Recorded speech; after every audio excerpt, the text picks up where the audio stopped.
You know that feeling, that little flutter in your stomach right before a big family get-together? Is it like pure excitement, or is there maybe a tiny bit of dread mixed in? Oh, absolutely. It's such a common thing. So many people feel that mix.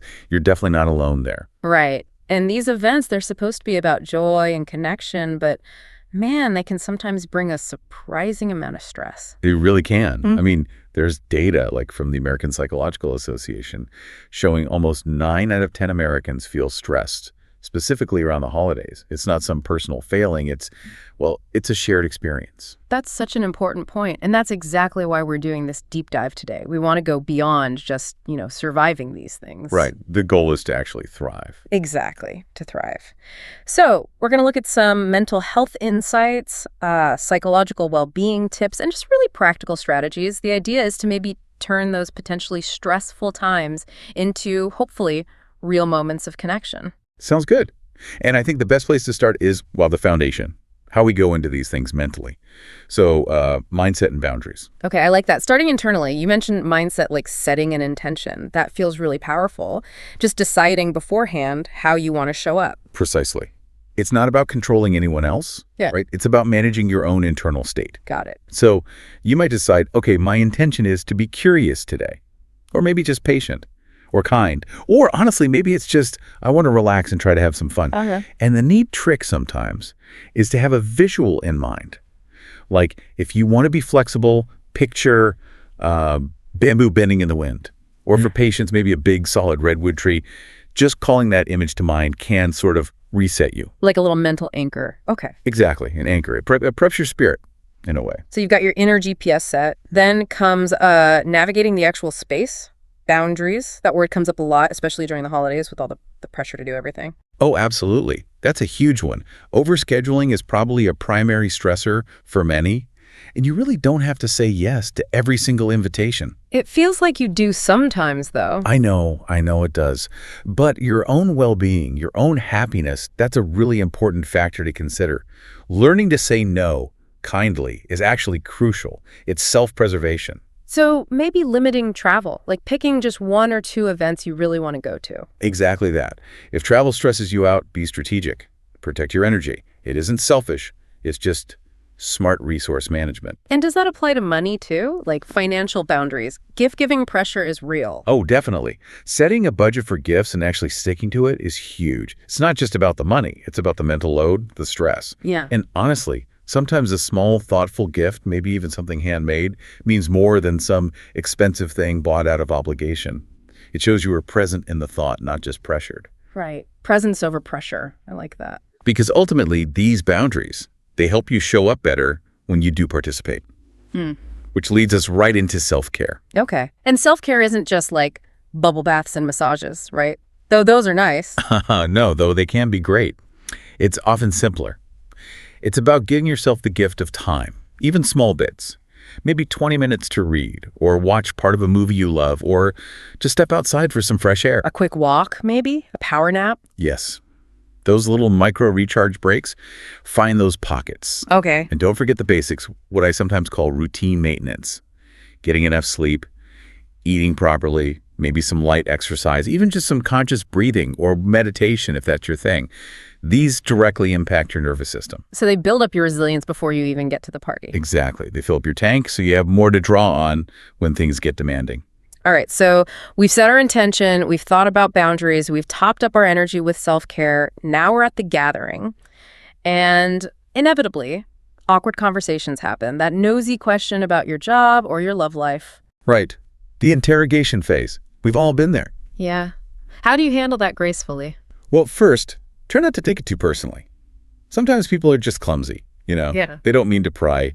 You could even use it as a chance to gently educate. Or you can pivot. Just kindly change the subject. Oh, thanks for asking. I'd actually love to hear about your garden this year. Something light. A gentle redirection. Exactly.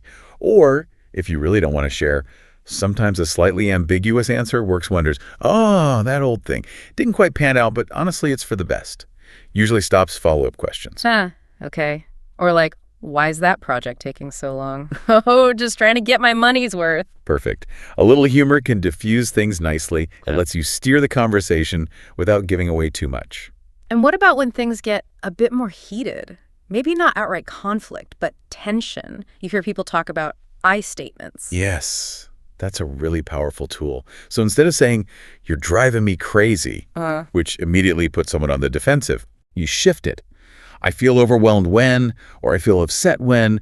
You're talking about your feeling in response to a behavior, not attacking them.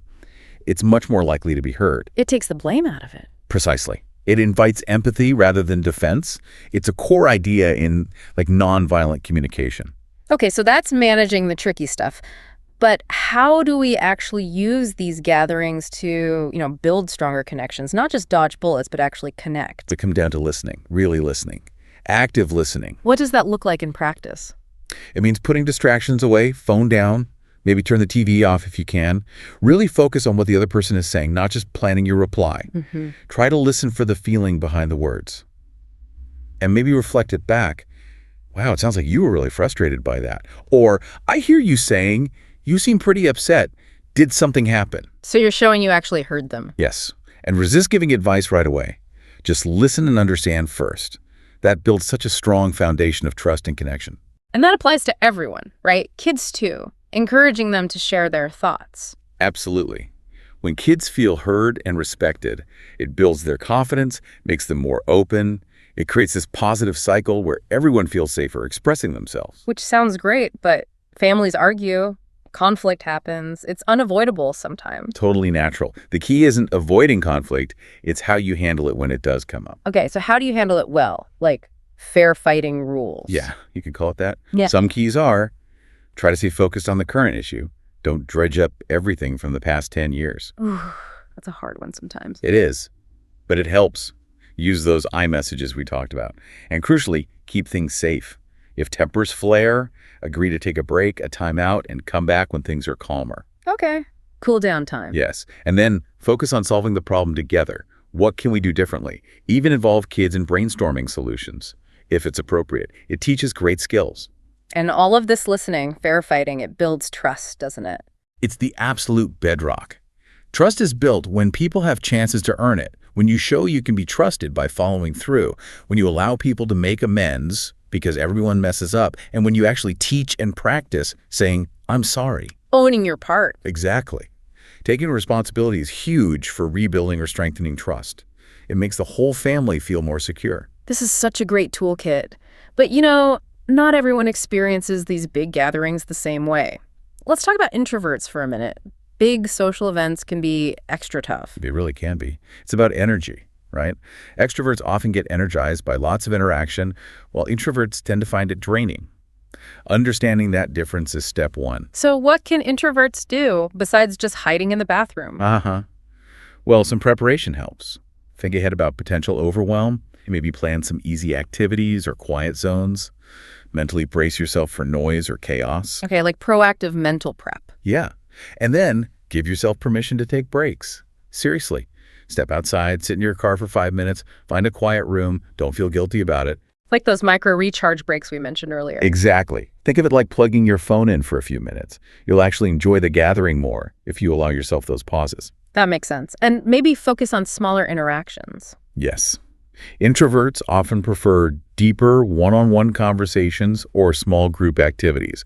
Read with a grandchild, play a quick card game, have a meaningful chat with one cousin. It's okay to politely skip the big, loud group thing if it's going to totally deplete you. It's about managing your own energy budget. Precisely. Honor your needs. That's key to thriving, not just surviving.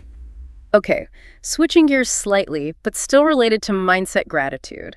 How does that play into navigating family stuff? Oh, it's huge. Practicing gratitude is genuinely linked to greater happiness. It shifts your focus away from anxieties or annoyances. When you actively look for things to be thankful for, you literally start noticing more good stuff. So it changes the whole vibe. It really can. And you can build it into family routines, like sharing one thing you're grateful for at dinner. Or maybe a gratitude jar. People write things down. Yeah, that's a lovely idea. Or a gratitude board. At a gathering, you could even do thankful warm fuzzies.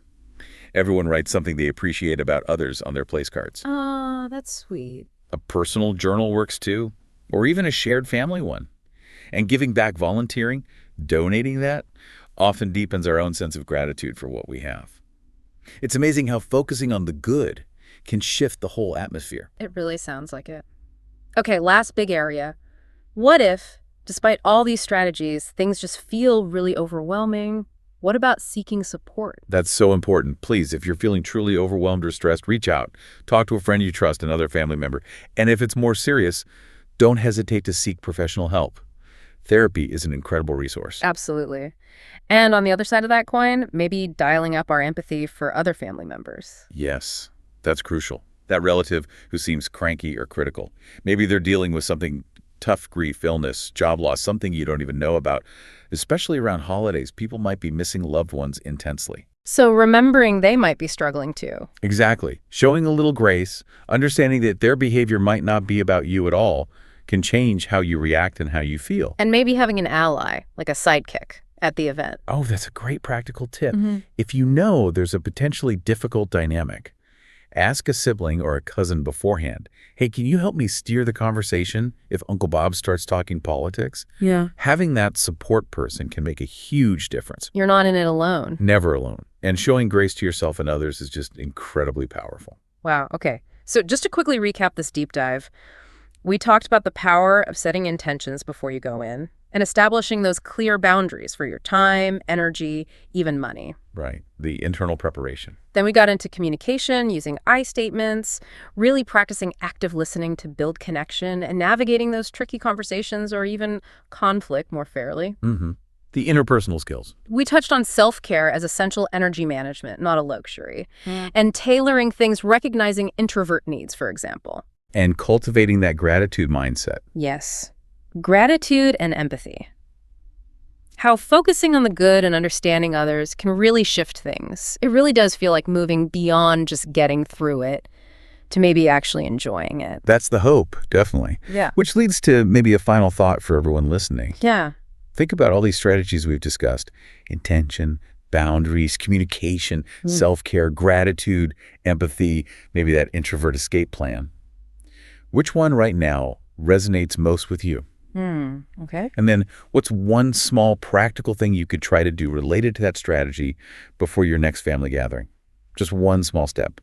What might actually change if you went in with just a little more intention or a bit more grace or even just knowing where your quiet corner is? That's a great question to ponder. Thank you so much for sharing all this wisdom today. My pleasure. Always good to talk through these things. And thank you, our listeners, for joining us on this deep dive. We really hope these insights help you thrive at your next family event.